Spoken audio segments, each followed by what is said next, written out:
Hello everyone, welcome to the YouTube channel of Deepak tuition centre. So ICSE ने जो इस साल का सेमेस्टर का हम लोग का सेमेस्टर 1 का पेपर निकाला है, हम लोग इस वीडियो में उसका मैथ्स के पेपर का पूरा ब्रेकडाउन करेंगे। हम लोग देखेंगे कि किस चैप्टर से कितना क्वेश्चंस दिया है, किस टाइप का क्वेश्चंस दिया है, कितने मार्क्स का दिया है, और हम लोग पूरा पेपर सॉल्व भी करेंगे। देखेंगे कि किस टाइप के क्वेश्चन को तुम कैसे सॉल्व कर सकते हो। क्या हर में तुमको प्रॉपर स्टेप्स लगाना जरूरी है, या तुम ऑप्शंस का भी इस्तेमाल कर सकते हो, या क्या शॉर्टकट्स है जो एमसीक्यूज को बहुत फास्ट बना देता है। So let us go into that. So अगर हम लोग देखें तो हमारे टर्म 1 के सिलेबस में GST, banking, linear inequations, quadratic equations, ratio proportions, factorisation, matrices, AP और सिमिलैरिटी, ये चैप्टर्स है। हमारे जो सैंपल पेपर है उसमें बेसिकली 3 टाइप का क्वेश्चन है।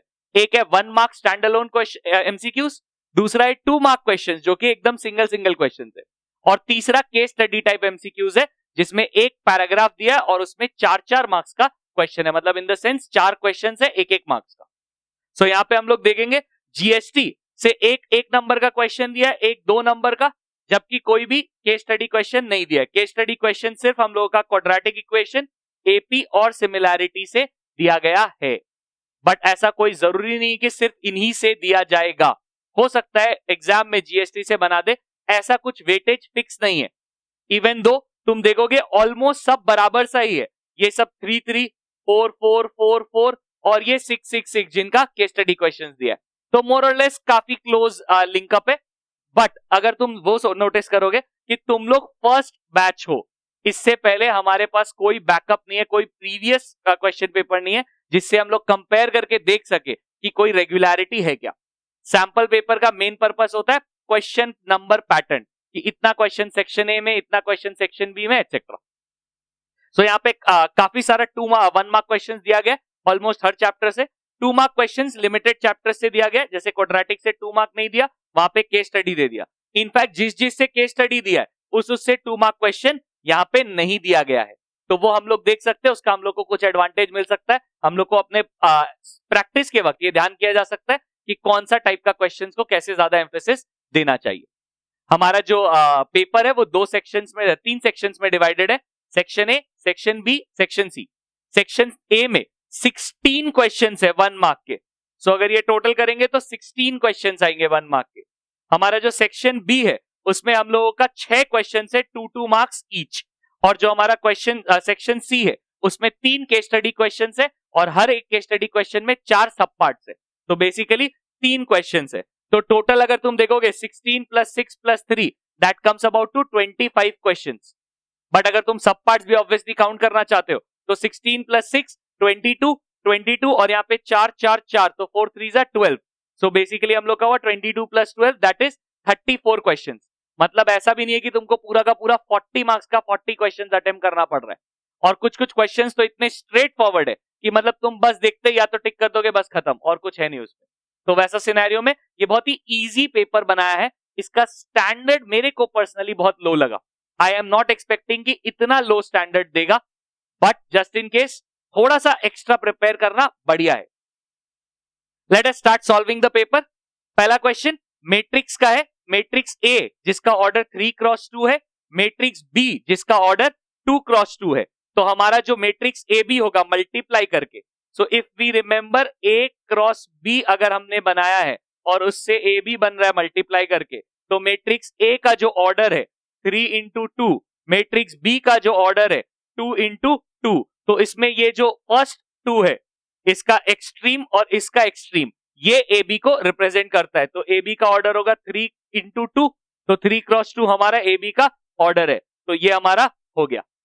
तो एकदम ऐसे सिंपल हो जाएगा, और तुमको कुछ रफ वर्क कुछ करना नहीं है, कुछ में करना पड़ रहा है, कुछ तो एकदम ओरली हो जाएंगे। Percentage share of SGST of total GST for an intra state sale, क्योंकि ये सेल इंट्रा स्टेट है। जीएसटी का क्वेश्चन में इंट्रा स्टेट सेल में 50% एसजीएसटी होता है और 50% सीजीएसटी होता है, तो टोटल जीएसटी का कितना परसेंट हुआ? 50%। सो हेंस हम लोग बोल सकते हैं कि हमारा 50% है। फिर third question, A B C D is a trapezium, जिसमें ये दो हम लोग को पैरेलल साइड्स गिवन है कि एबी और सीडी पैरेलल है। हमारे को एक ट्रायंगल बना के दिया है ट्राइंगल AOB और बोला है बताओ इससे सिमिलर ट्राइंगल कौन सा होगा। ऑप्शंस रीड करते तुरंत पता चल जाएगा। ट्राइंगल ADB ये वाला ट्राइंगल है, लग तो नहीं रहा है क्योंकि ये साइड्स का कोई प्रोपोर्शन के बारे में हम लोग को कुछ आइडिया नहीं है। ACB पूरा बड़ा, सेम प्रॉब्लम, शेप इस मैच नहीं कर रहा है। तीसरा COD परफेक्टली राइट है, ये तुमको पहले भी पता हो सकता था, तो ऐसा कोई दिक्कत वाला कहानी नहीं है। तो आंसर हो गया COD। तो बेसिकली यू कैन रियलाइज तुमको कुछ भी नहीं करना पड़ रहा है, एकदम बस देखो और सॉल्व करो, बात खत्म। The mean proportion between 9 and 16, तो मीन प्रोपोर्शन को हम लोग क्या लेंगे x, तो 9/x is equals to x/16। अगर क्रॉस मल्टीप्लाई किया जाए तो x स्क्वायर इक्वल्स टू 144, इसका मतलब x का वैल्यू 12। बहुत लोग इसमें ये मिस्टेक कमिट कर सकते हैं कि वो लोग x स्क्वायर का वैल्यू 144 लिख दे, इसलिए हमारे पास यहाँ पे ऑप्शन में 144 भी गिवन है। तो ये सब हम लोगों को बेसिकली मिस्टेक करवाने के लिए किया गया कि आप गलती कर दो। तो जो लोग गलती करते हैं उसके कुछ ऑप्शंस यहाँ पे गिवन है ताकि वो मिस्टेक कमिट करे। ओरली मल्टीप्लाई करे 9 इंटू 16, 144 है, टिक मार देगा, बट वो रॉन्ग आंसर है। हमारा राइट आंसर है 12। तो हम लोग को वो ध्यान देके करना पड़ेगा कि ऑप्शंस तुम्हारे हिसाब से बनाया गया कि वो मिस्टेक जो तुम जनरली, जो कोई पर्सन जनरली कमिट करता है स्टूडेंट, वो सब का ऑप्शंस गिवन है। A man deposited ₹500 per month, तो ये जो डिपॉजिट किया है ये क्या है, उसका प्रिंसिपल 6 महीना के लिए, तो ये हो गया N, और उसको इतना रुपीज एज मैच्योरिटी वैल्यू मिला। मैच्योरिटी वैल्यू का फॉर्मूला क्या है, maturity value equals to PN plus I। हम लोगों को इंटरेस्ट निकालना है, सो ऑटोमेटिक सब आते हैं I is equals to P into N minus MV, sorry MV minus P into N।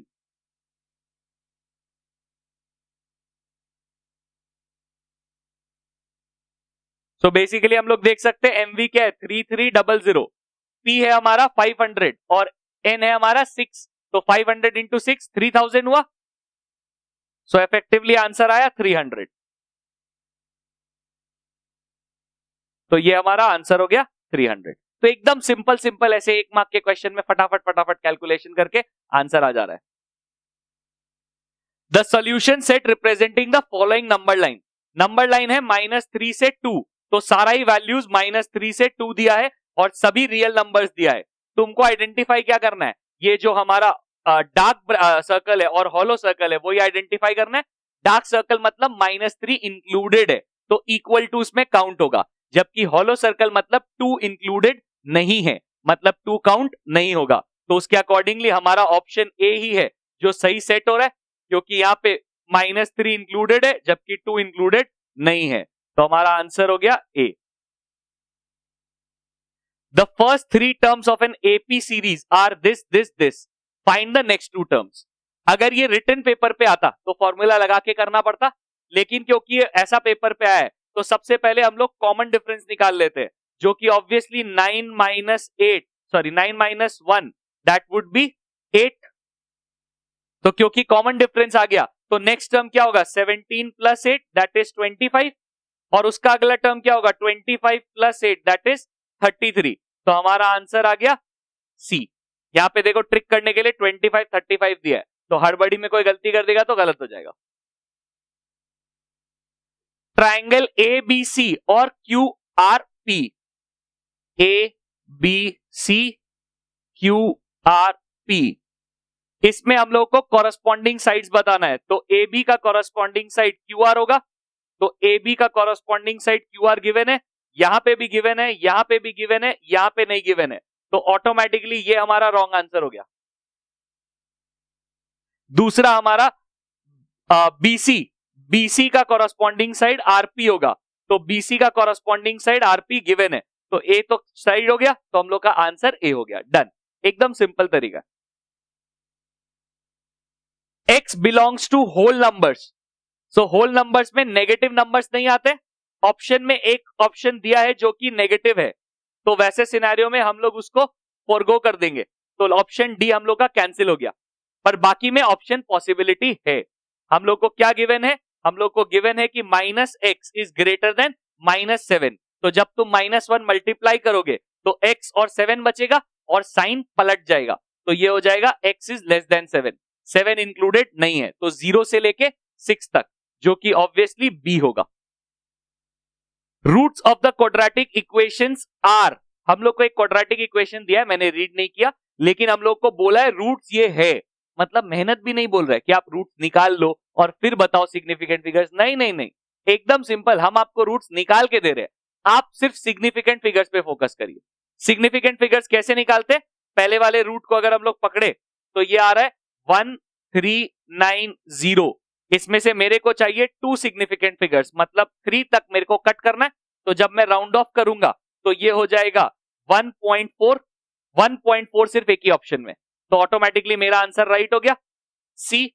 Just in case तुम्हारे लिए मैं दूसरा भी करके दिखा दे रहा हूं, तो अगर मैं दूसरे पे फोकस करूं तो वो आ रहा है मेरा 0359, जिसमें 0 तो सिग्निफिकेंट होता ही नहीं है, फर्स्ट वाला स्टार्टिंग वाला 0, तो 35 मतलब मेरे को 9 को राउंड ऑफ करना है, तो उसके अकॉर्डिंग मेरा आएगा 0.36, जो कि मैच कर रहा है।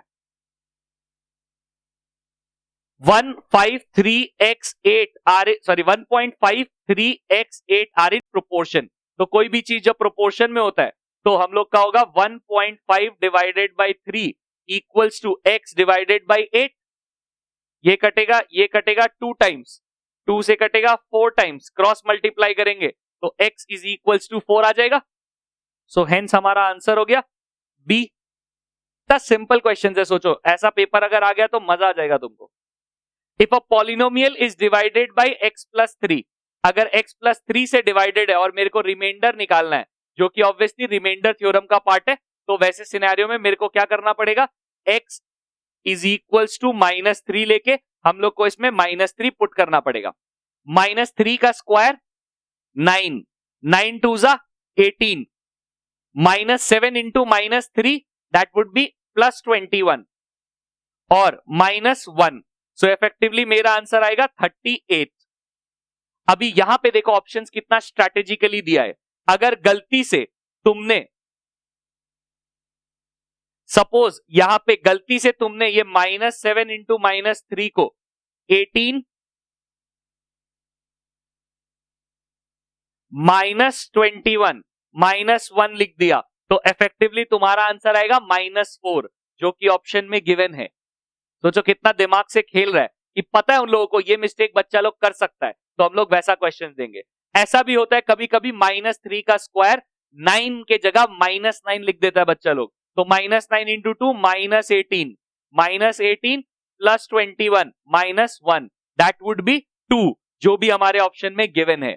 तो कितना स्ट्रैटेजिकली दिया है कि जानबूझ के कि तुम जो मिस्टेक्स जनरली कमिट कर सकते हो वो सब पे हम लोग को दिया है कि वो मिस्टेक तुम्हारा फंस जाएगा, तुमको दिखेगा ऑप्शन में आंसर आ रहा है तो मतलब सही होगा, तो तुम टिक करके आगे निकल जाओगे। इफ द 73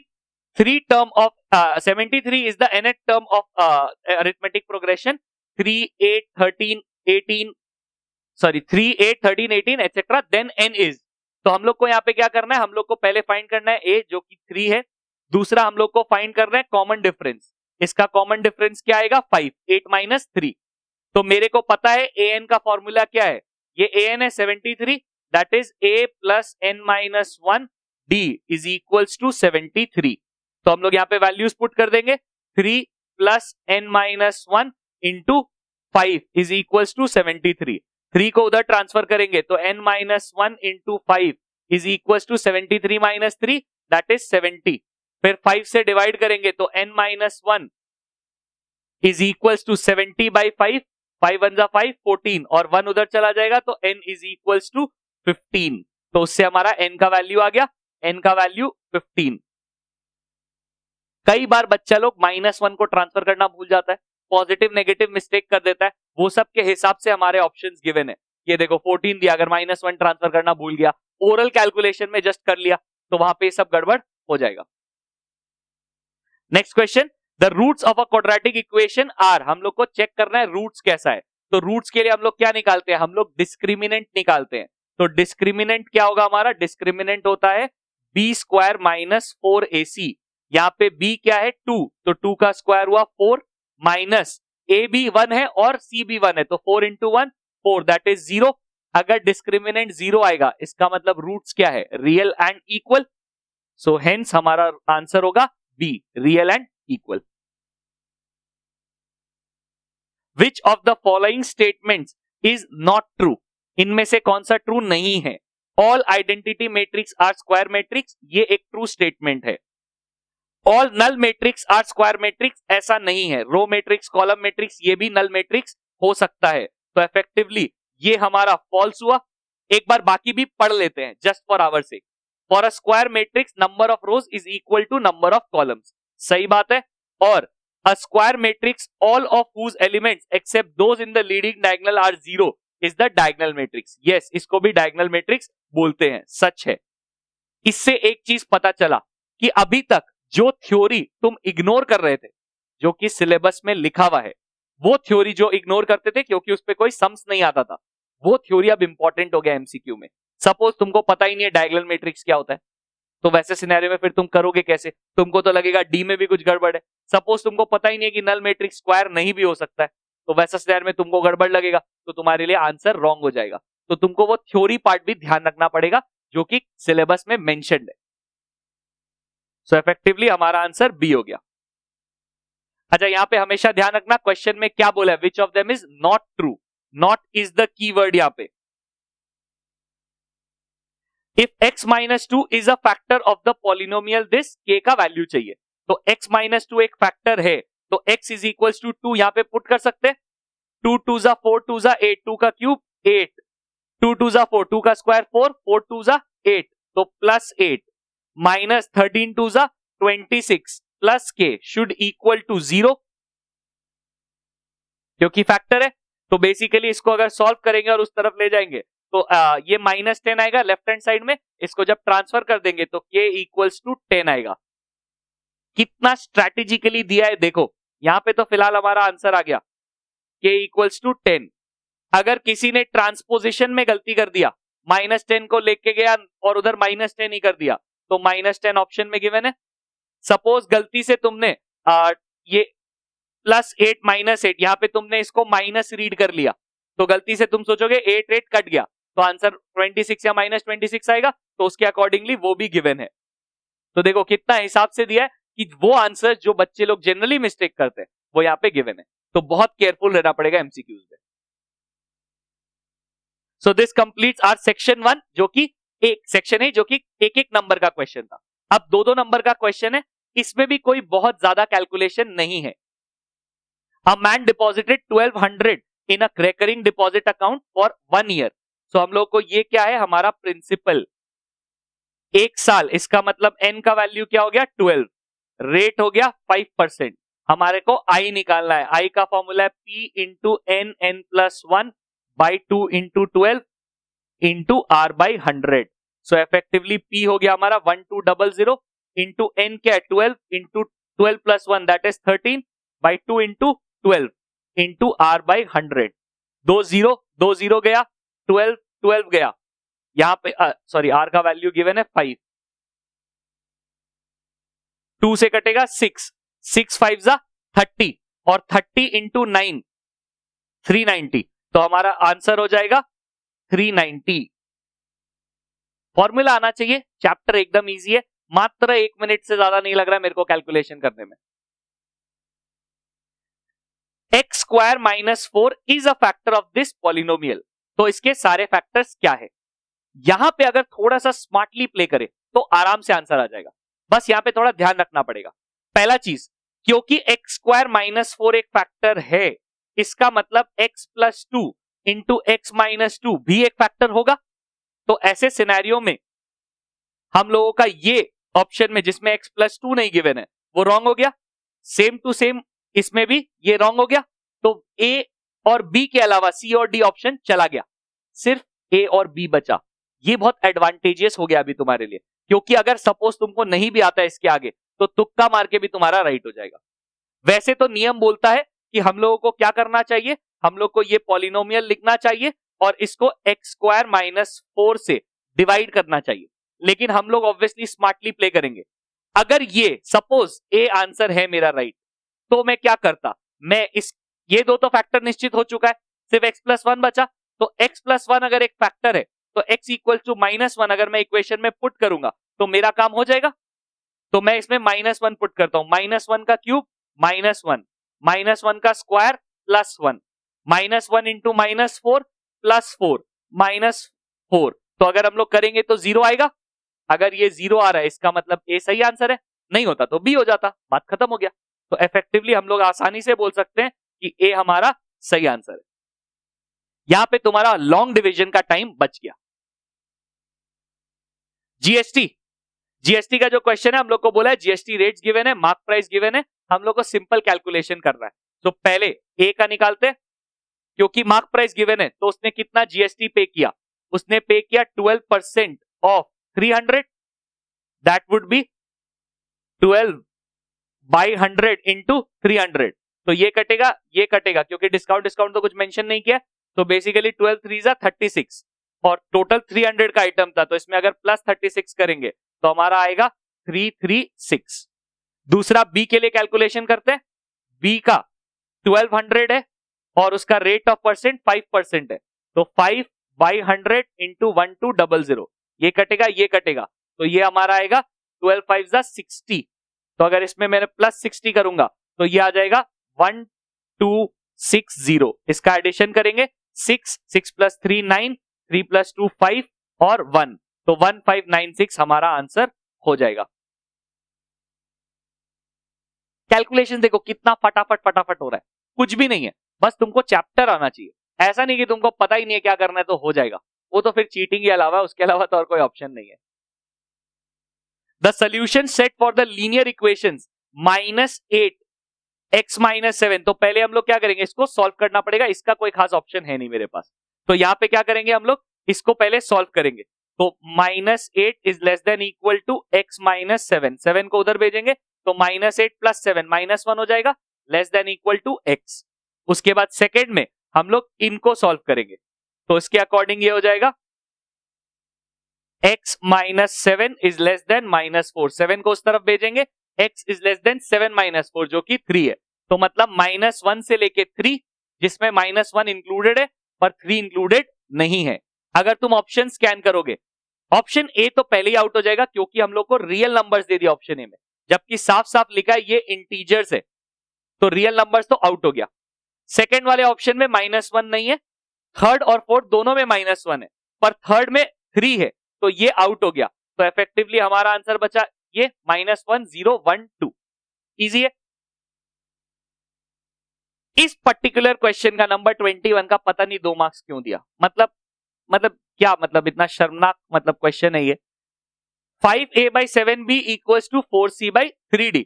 बोला बताओ कॉम्पोनेंडो डिविडेंडो करके क्या आएगा।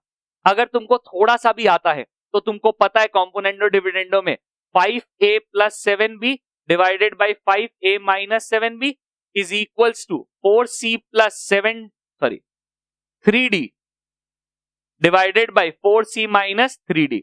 ऐसा एक ही ऑप्शन है, हो गया। मतलब इसको 2 मार्क्स के लिए क्यों दिया, सी आंसर है। और ऐसे भी अगर किसी को थोड़ा सा भी पता है वो ऑप्शन को देख के ही बता सकता था, इधर प्लस है इधर माइनस है, ऑप्शन आउट हो गया। सेम चीज इधर माइनस है इधर प्लस है, ऑप्शन गया। इधर प्लस है इधर माइनस है, ऑप्शन गया, क्योंकि दोनों न्यूमरेटर में एडिशन होना चाहिए, या फिर अगर तुम रेसिप्रोकल भी कर लियो तो दोनों न्यूमरेटर में सब्ट्रैक्शन होना चाहिए, सेम साइन होना चाहिए, जो कि नहीं आ रहा है, तो ऑप्शन तो ऐसे ही चला गया। पता नहीं इसको 2 नंबर के क्वेश्चन में क्यों डाला है। This is one of the very good questions. Question ज्यादा डिफिकल्ट नहीं है, पर ज्यादातर बच्चे जो मैट्रिक्स अच्छे से नहीं किए हैं वो ए स्क्वायर का क्या करेंगे, वो करेंगे हर टर्म का स्क्वायर, 2 का स्क्वायर 4, 0 का स्क्वायर 0, -1 का स्क्वायर 1 और 7 का स्क्वायर 49।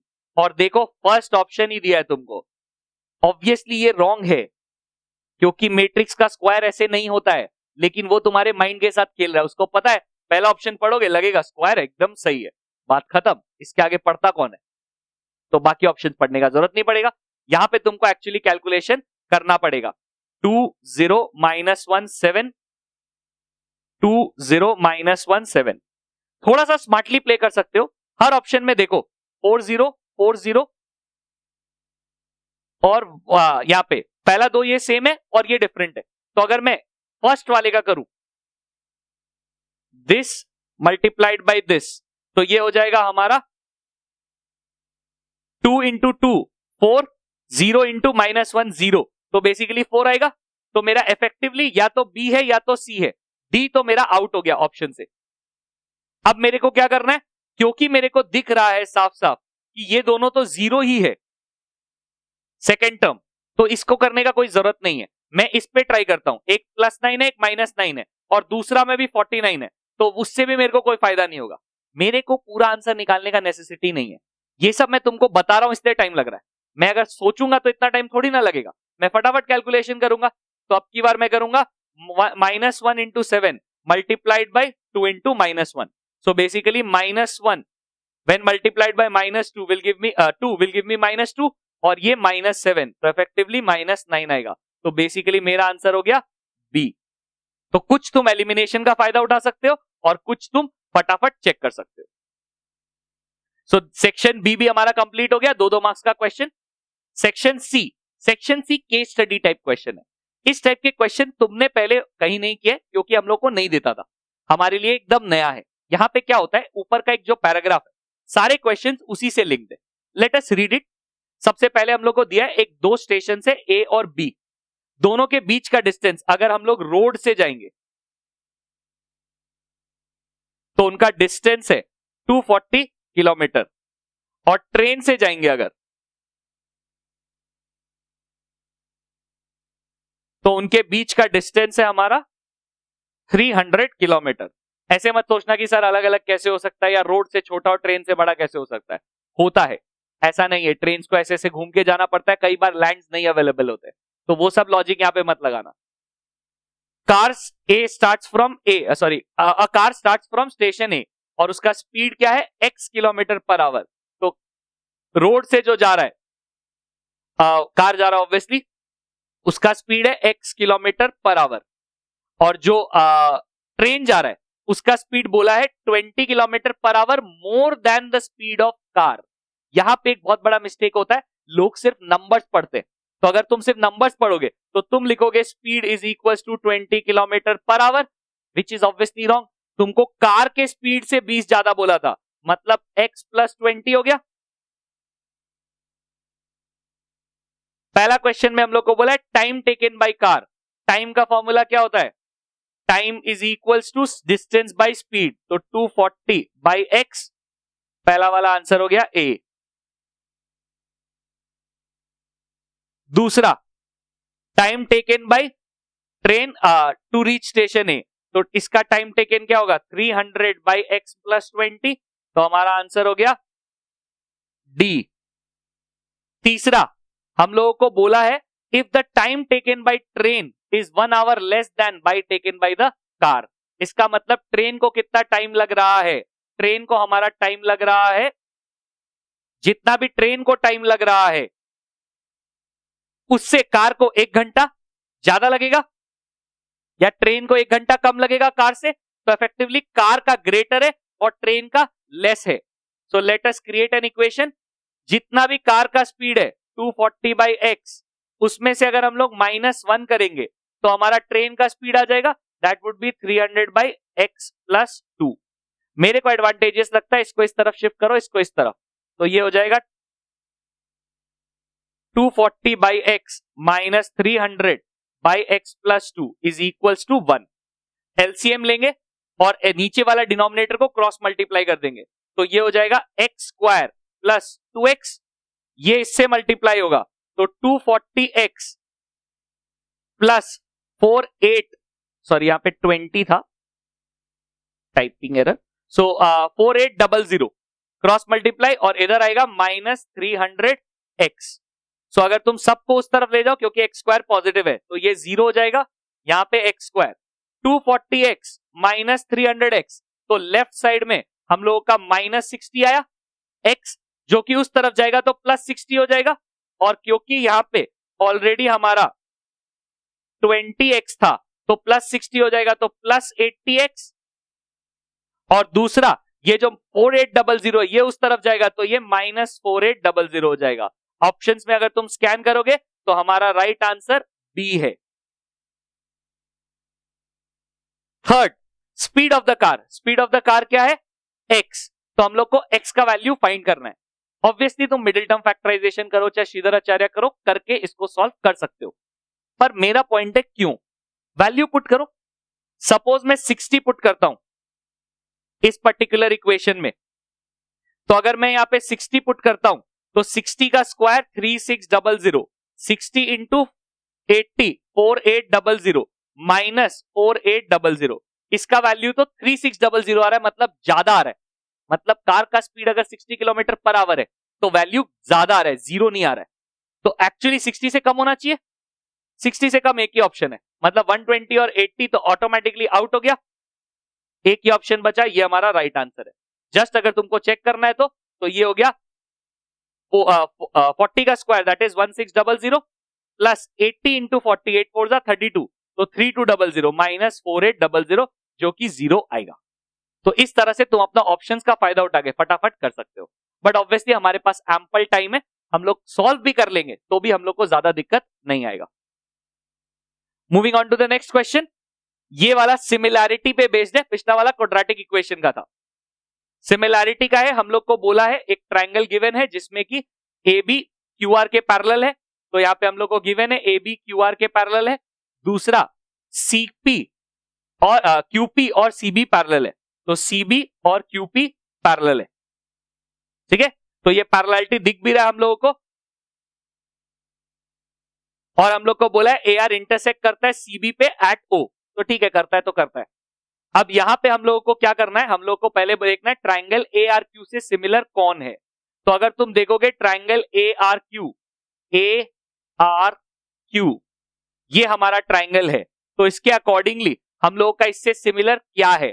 अगर तुम देखोगे ऑप्शंस चेक करो, पहला है O R C, O R C, O R C, सही तो लग रहा है। अगर तुमको अभी भी नहीं नजर आ रहा है तो मैं बना के दिखा रहा हूं।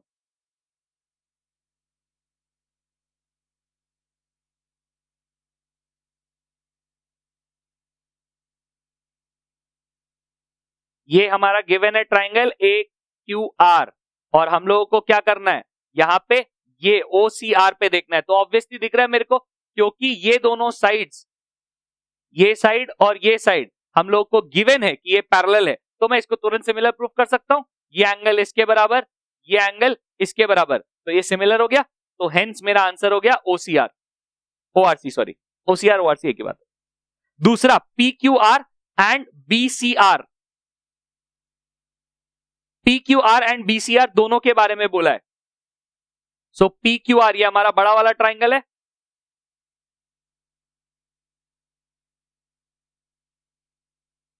दूसरा बी सी आर हमारा ये ट्राइंगल है।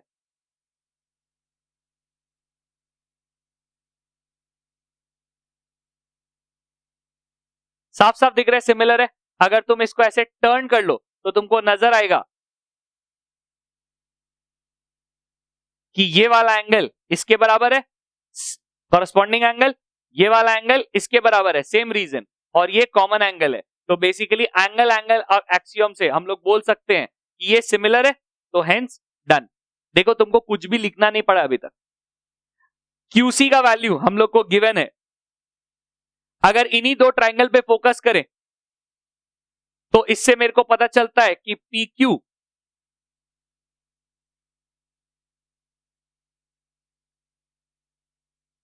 Divided by BC is equal to Q R divided by C R is equal to P R divided by B R. हम लोग को क्या फाइंड करने बोला है, हम लोग को आरपी मतलब पी आर फाइंड करने बोला है। हम लोग को गिवन क्या है, हम लोग को क्यू के बारे में गिवन है, तो इफेक्टिवली इस पे फोकस करना चाहिए हम लोगों को। सॉरी, क्यू आर गिवन है क्योंकि हम लोगों को, तो हम लोग को इस पे फोकस करना चाहिए। क्यू आर का वैल्यू क्या है, पूरा क्यू आर यहां से लेके यहां तक, ये 6 है ये 4 है तो 10 हुआ। दूसरा सी आर 4, तीसरा बी आर हम लोगों को गिवन है 3, और बोला इसका वैल्यू निकालो। कितना सिंपल है, काटो, 2 से कटेगा 2, 5, क्रॉस मल्टीप्लाई करेंगे 5 3 15, 15 by 2 7.5, तो x का वैल्यू 7.5 आ गया, जो कि ऑप्शन सी गिवन है। तीसरा हमसे पूछा है PQ by BC, PQ by BC का वही वैल्यू होगा जो QR by CR का होगा, जो कि 5/2 निकला है, तो रेशियो क्या हुआ हमारा 5:2। इतना सा कैलकुलेशन से 4 नंबर का क्वेश्चन सॉल्व हो गया, कितना फटाफट। And last question of the sample paper, तो हमारा पूरा 40 मार्क्स स्कोर हो जाएगा। nth term of the AP ये गिवन है, मतलब AN is equals to 3N plus 1, तो अगर मैं यहाँ पे 1 पुट करूं तो A1 is equals to 3 into 1 plus 1, that will give me 3 into 1 3 plus 1 4। कितना अच्छा लक है, हम लोग को बोला है फर्स्ट 3 टर्म्स निकालो, लेकिन किसी भी एपी का सेम फर्स्ट टर्म नहीं है। अगर फर्स्ट टर्म सेम नहीं है इसका मतलब पक्का यही आंसर है, कोई सोचने का बात ही नहीं है। दूसरा हम लोग को बोला है कॉमन डिफरेंस क्या है, तो फर्स्ट टर्म 4 है, सेकंड टर्म 7 है, तो कॉमन डिफरेंस क्या है 3। डन।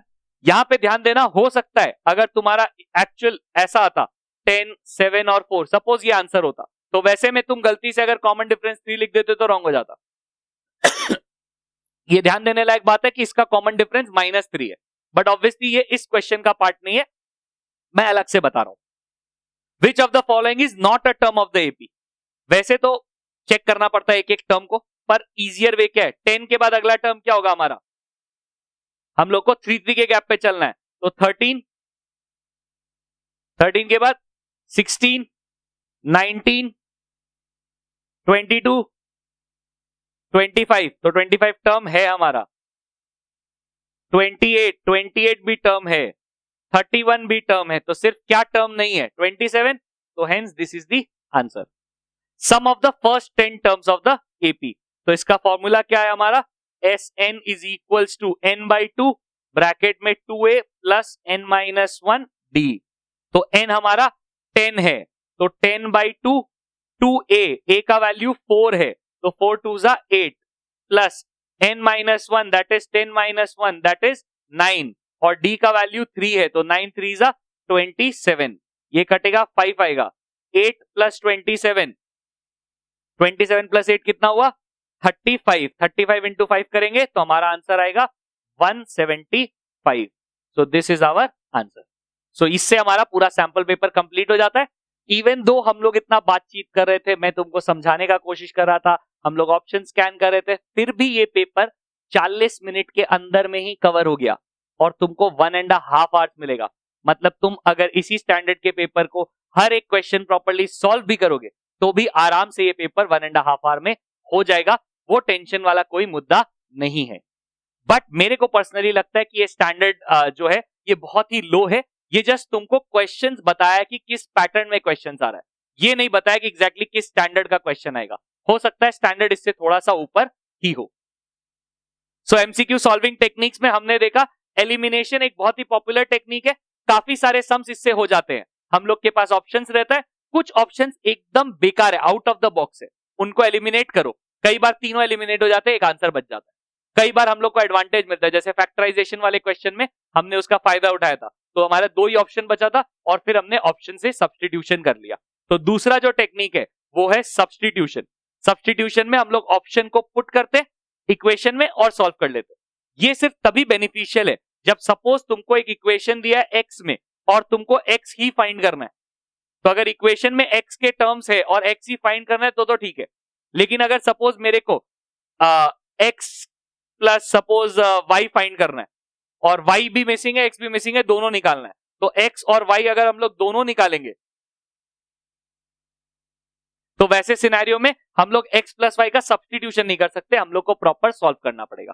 बाकी अगर तुमसे एलिमिनेशन सब्स्टिट्यूशन ये सब शॉर्टकट नहीं अप्लाई होता है, कोई बात नहीं, सिंपल सॉल्व करो जैसे तुम्हारे थ्योरी था, जैसे तुम रिटन पेपर करते थे, आराम से तुम्हारा ये 1.5 आवर में पेपर कंप्लीट हो जाएगा, कोई टेंशन का बात नहीं है।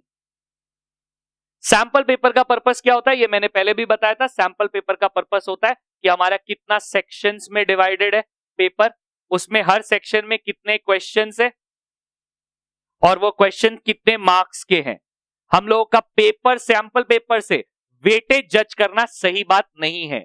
सैंपल पेपर से जो वेटेज आएगा उसका कोई गारंटी नहीं है। हमने 2 वेटेज देखा है, बट इसका कोई गारंटी नहीं है कि एग्जैक्टली इसी पैटर्न में आएगा कि 3 नंबर का जीएसटी से आएगा, 3 नंबर का बैंकिंग से आएगा। नहीं, हो सकता है ये वेटेज शफल हो जाए, कुछ गारंटीडली हम लोग नहीं बोल सकते। और तीसरा, स्टडी प्रॉपर्ली, क्योंकि there is quite a bit of rumour कि प्रॉक्टर बेस्ड एग्जाम्स हो सकते हैं, तो वैसे सिनेरियो में तुमको अच्छे से पढ़ाई करना पड़ेगा। और ये स्टैंडर्ड का पेपर हमको नहीं एक्सपेक्टेड है, तो थोड़ा ऊपर भी जाएगा तो एटलीस्ट कुछ क्वेश्चंस ट्रिकी होंगे। अगर 40 on 40 स्कोर करना है तो थोड़ा सा एक्स्ट्रा मेहनत करना पड़ेगा, नहीं तो ये पार नहीं होगा। सो thank you for watching the video. If you have any doubts please do contact me, you can comment in on the नीचे कमेंट कर सकते हो, कोई प्रॉब्लम वाला बात नहीं है। I will help you and do subscribe to the channel, bell icon hit करो, लाइक करो, सब करो, करना ही चाहिए, हम लोग को प्रमोट करो, so that we can keep making the videos.